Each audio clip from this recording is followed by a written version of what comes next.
On doit savoir que la bête de l'événement est là. Inattendue, implacable. La bête de l'événement est là. Inattendue, implacable. La bête de l'événement est là. Inattendue, implacable. L'humanogue augmenté, c'est l'utilisation des nanobiotechnologies, des sciences du cerveau, pour augmenter les capacités humaines. Alors il y a un versant sur le corps,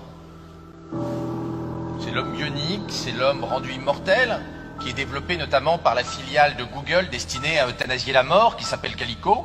Et puis il y a le versant spirituel et intellectuel qui est la neuro-augmentation, c'est-à-dire l'augmentation des capacités intellectuelles par une voie biologique ou par une voie neuroélectronique. Aujourd'hui, la voie la plus importante, c'est la voie neuroélectronique avec deux grandes offensives industrielles. La première de Mark Zuckerberg en avril dernier qui s'est engagé à fournir dès 2019 les premiers prototypes de casques télépathiques pour communiquer d'humain à humain par la pensée et d'humain à ordinateur et d'ordinateur à humain. Et Mark Zuckerberg, le propriétaire de Facebook, s'est engagé à ce que le débit soit 5 fois plus élevé que le débit de communication humaine traditionnelle. Et puis la deuxième voie qui est un petit peu plus transgressive, un petit peu plus bouleversante pour les judéo-chrétiens traditionnels que nous sommes, c'est la voie d'Elon Musk avec sa société Neuralink qui est en train de développer une gamme de microprocesseurs miniatures destinés à s'enrouler autour de nos 86 milliards de neurones pour augmenter notre mémoire et notre quotient intellectuel de manière, explique-t-il, à nous permettre de lutter contre l'hégémonie de l'intelligence artificielle dans les décennies qui viennent. On voit que Tesla, Elon Musk et Zuckerberg, Facebook, nous dessinent un univers d'hommes augmentés, d'hommes cyborgs, d'hommes ayant des capacités intellectuelles plus fortes qu'aujourd'hui, ce qui est bouleversant d'un point de vue philosophique, politique, mais avec également des implications économiques majeures. Il ne s'agit pas de science-fiction, il s'agit de business model.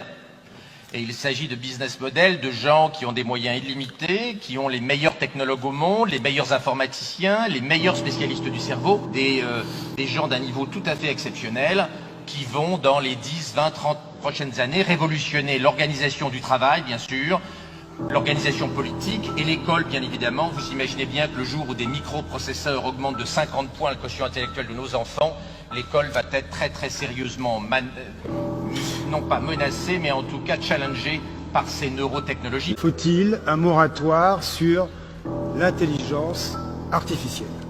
Il n'y aura pas de moratoire sur les nanobiotechnologies, la génétique et l'intelligence artificielle, parce que ces technologies ne sont pas issues de notre vieille Europe, lasse, fatiguée et blasée. Elles sont issues de la Californie et de la Chine, et vous connaissez le budget militaire dans nos pays européens. Nous n'avons pas de bombarder la Californie et la Chine pour les empêcher de faire de la génétique et de l'intelligence artificielle. Je pense, même si ce n'est pas un souhait, que Elon Musk a raison et que nous accepterons massivement dans quelques temps, pour nos enfants et nos petits-enfants l'implantation de microprocesseurs dans leur cerveau pour les rendre égaux et leur permettre de lutter, d'être complémentaires avec l'intelligence artificielle. Nous préférerons la fusion avec l'intelligence artificielle plutôt que la vassalisation.